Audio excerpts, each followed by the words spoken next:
Welcome to VYAPT Growth Series, a platform that helps you understand growth prospects and possibilities around various sectors through global business leaders. We are committed to help build purposeful organizations to drive future growth, and we offer sustainable solutions. Global belief in Indian growth story seems to be strong, and India is gearing up to rewrite new norms in the human race.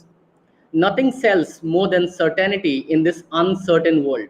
But one sector which is going to redefine global markets and the way they behave is steel.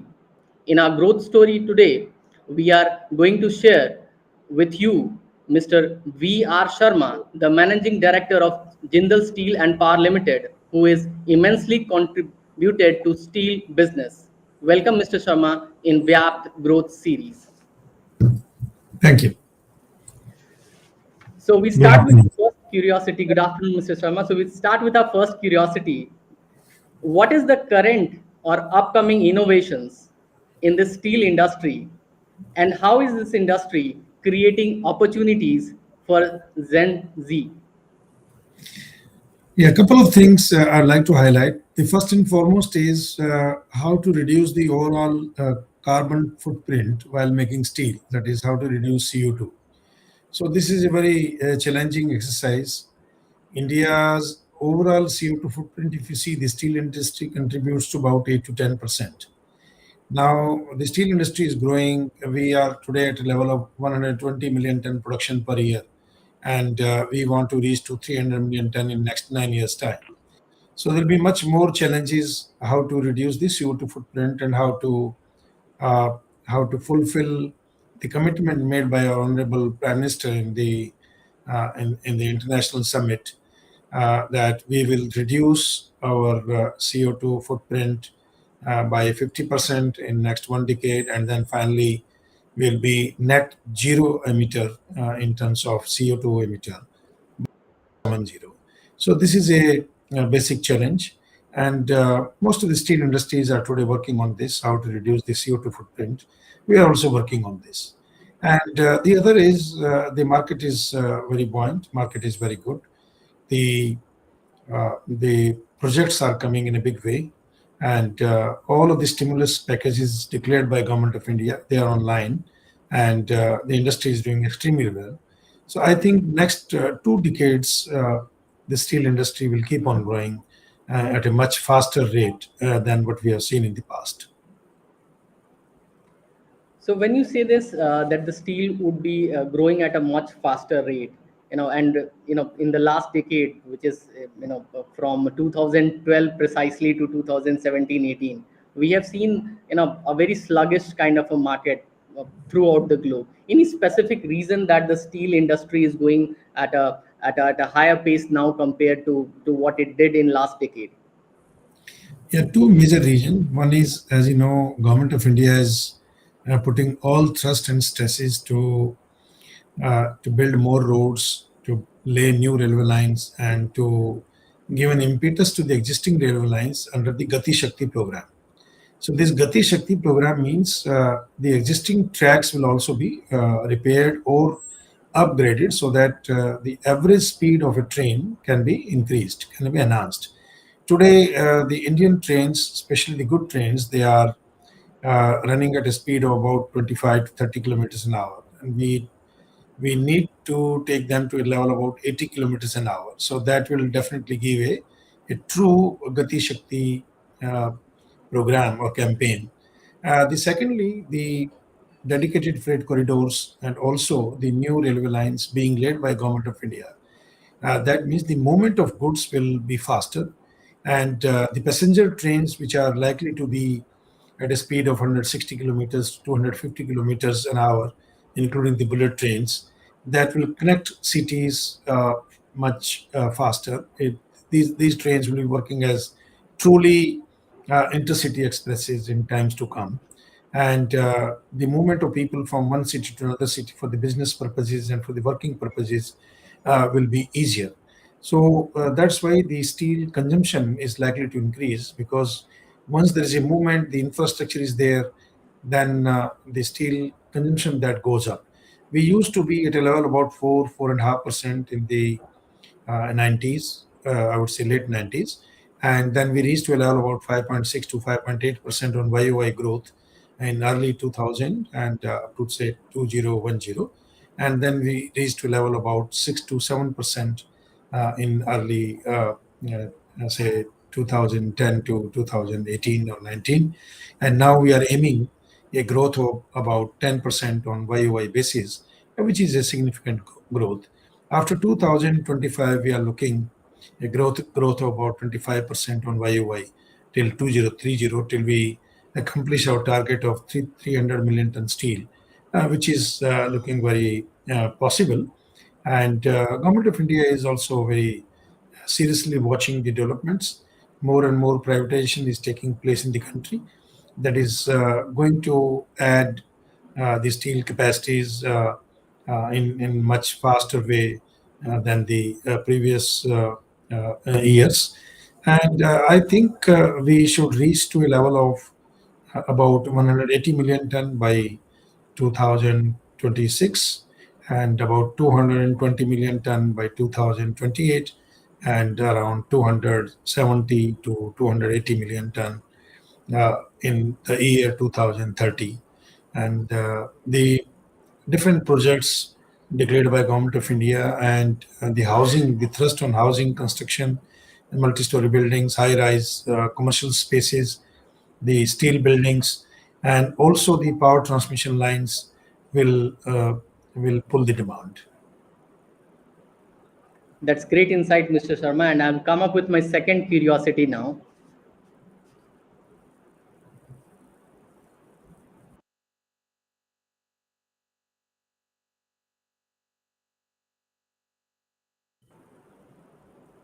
You talked about the growth prospects of the industry and how we are moving from, let's say, 120 million tons to around 300 million tons by 2030. But what are we doing towards making it a sustainable future? We understand, that's a tremendous growth which the pace we are picking up under the leadership of our Prime Minister. But can we also talk about the sustainable future which we are going to see in this particular industry? You see, the sustainable future is a very broad sphere, and it's very difficult to explain sustainability in next few minutes. But I'll brief you some of the bullet points. One is sustainability means anything which is required by a human being, anything which is required by our nation, that should be taken into not only sustainability, it should be taken as a self-reliant or Atmanirbhar Bharat. So when we say that we are Atmanirbhar, so that means we have long-term sustainability. Point number two, we have 135 crore people, and in times to come will be about 140 crores. We have a strong middle class available in the country, and we have a very strong young generation in the country. So India is a very young country when we compare India with many of the Western world or in the eastern part of the country, including China or Japan or Korea. We have very young manpower. So if we put all this manpower into right perspective, we give them full training, and we utilize this manpower in the very constructive manner, then I think the sustainability is not an issue.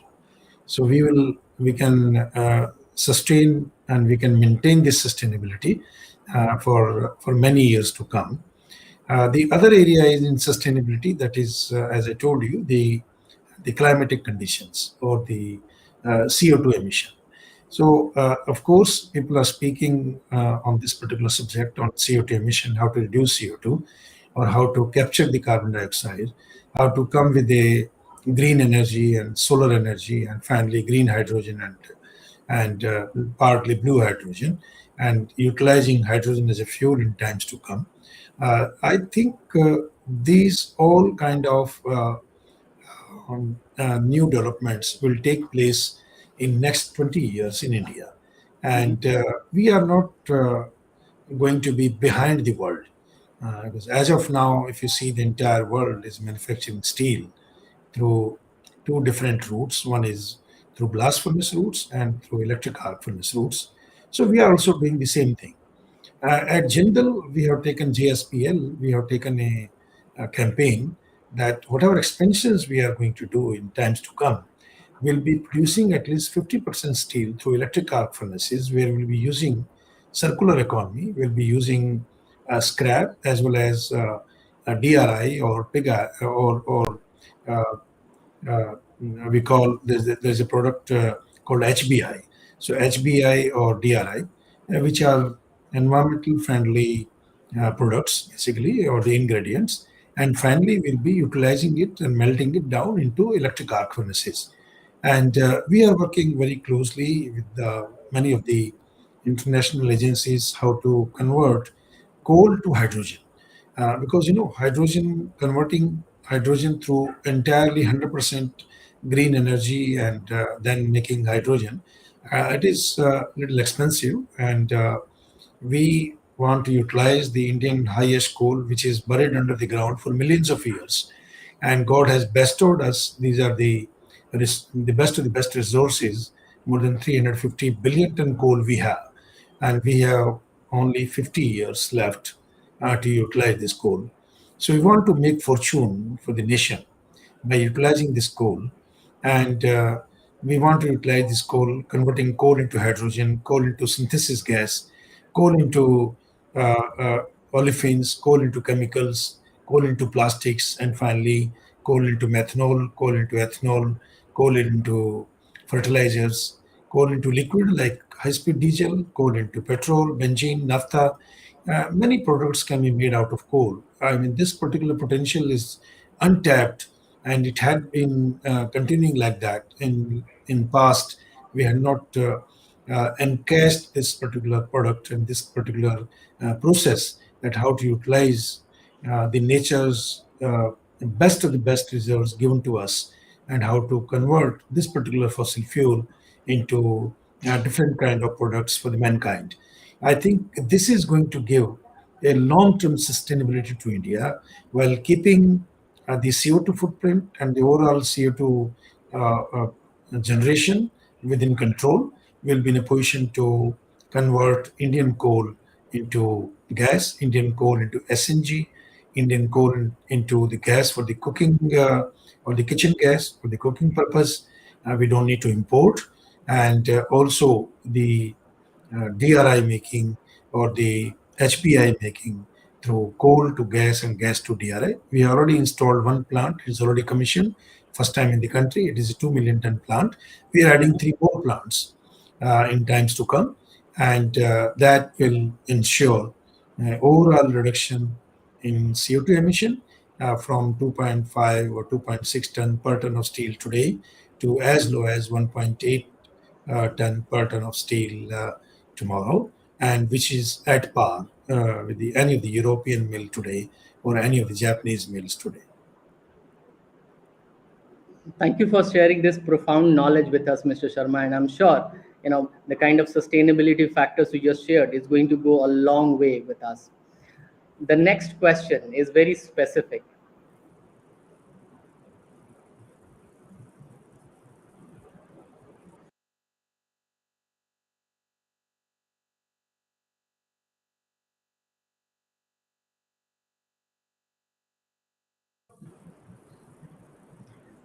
The belief in JSPS Building Nation campaign is increasing like anything.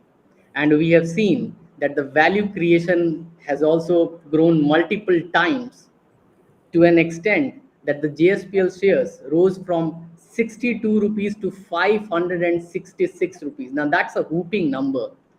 There could not be anybody, other than you, to probably explain us and probably help us know, the way we are moving forward. Yes, you're right. This is a very encouraging moment.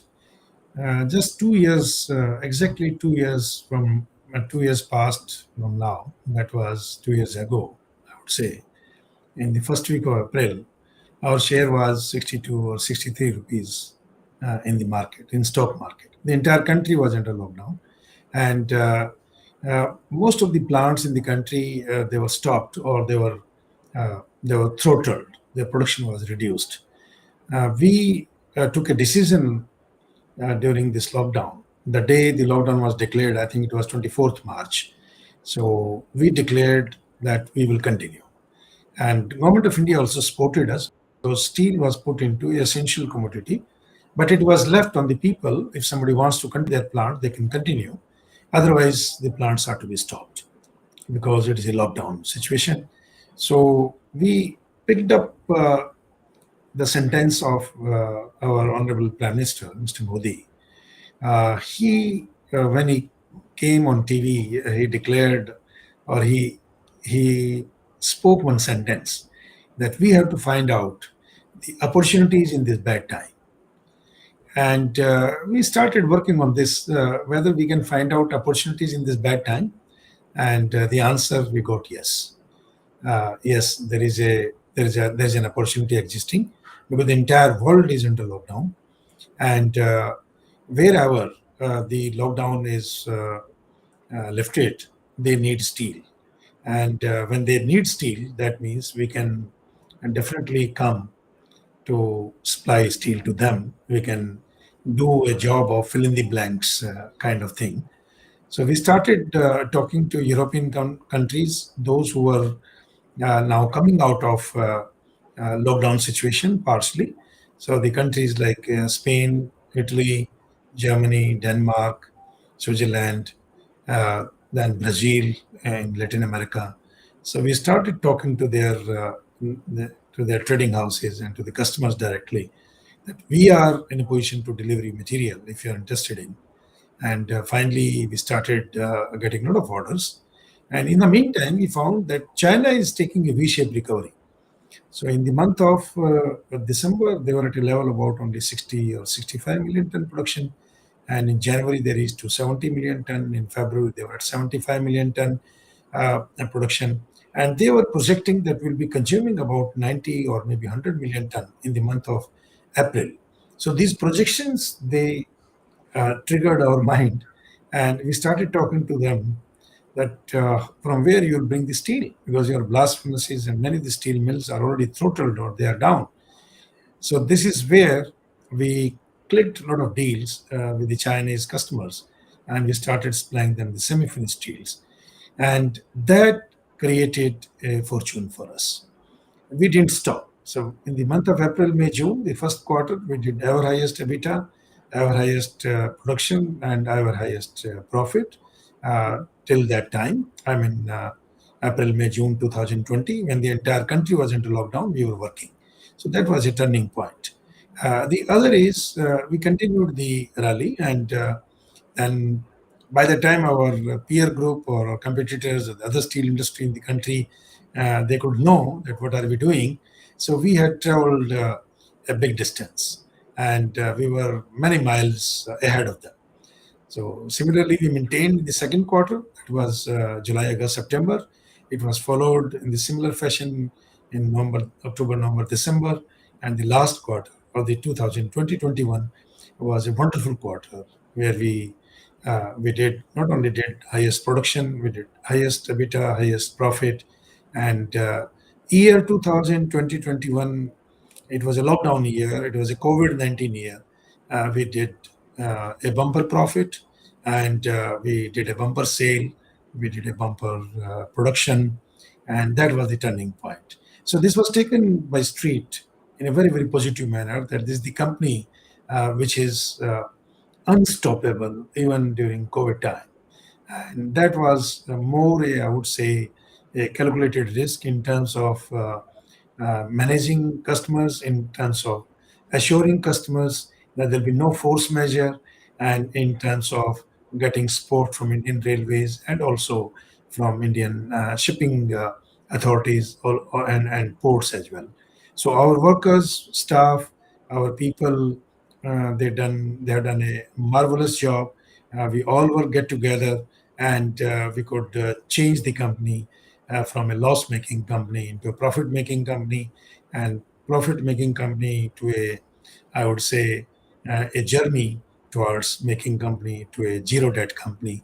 And today we are very close to net debt zero organization in 2 years' time. So this is the reason the share prices started moving Whatever we spoke in the media, whatever we gave assurance to our investors, we fulfilled it. So we took a challenge after 2021 financial year.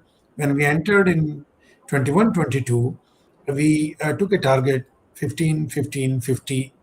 That 15, 15, 50 target was, I will explain you that 15,000 crore or more is EBITDA, 15,000 crore or less should be our debt, and 50,000 crores or more should be our sales turnover.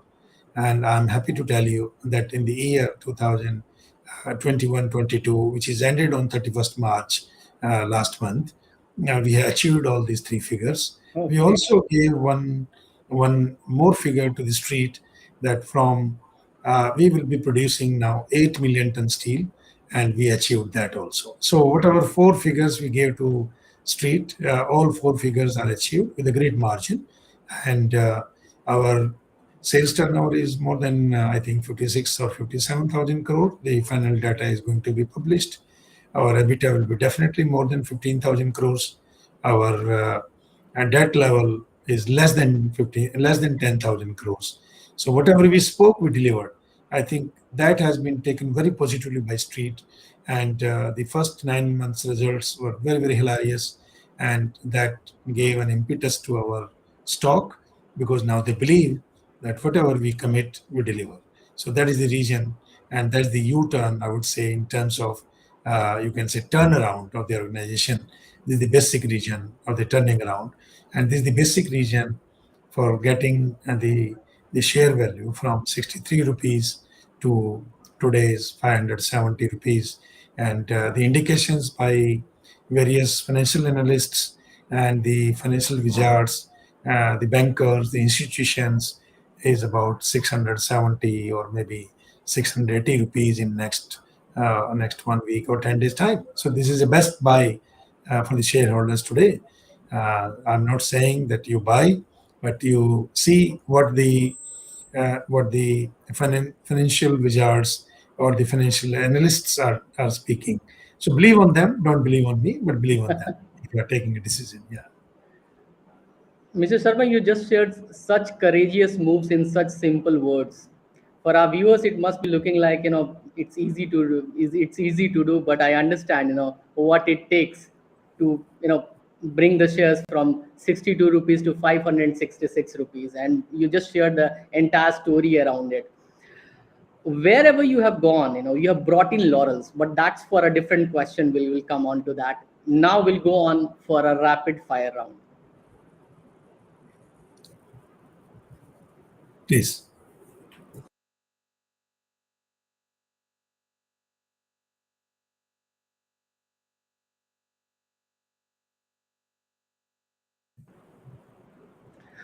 So we have 10 questions, and for every question, you'll get 2 seconds to answer. The best answer would be a one word answer. Are you ready? Yeah. Okay, so the first one, a Zoom call or a telephonic call? It's a Zoom or equivalent, like Zoom, WebEx, or Team, like that. Okay. Your favorite day of the week? Tuesday. Uh, I'm saved. I thought you'll be saying Monday. Okay. No. Favorite city in India? Coimbatore.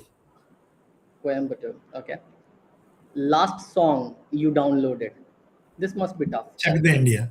Okay. Favorite festival? Diwali.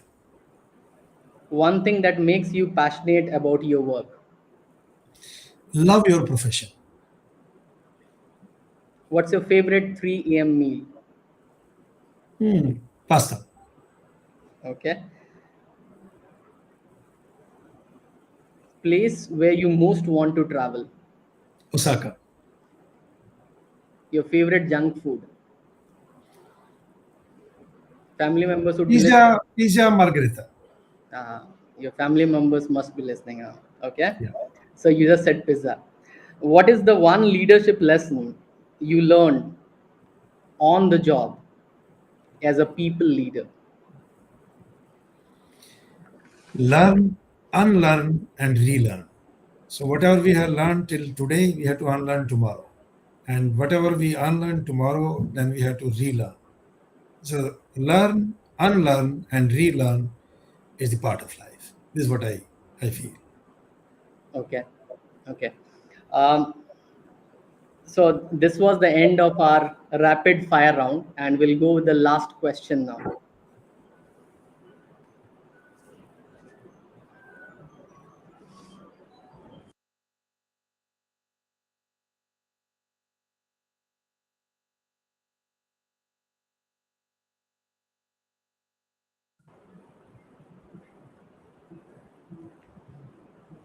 Okay.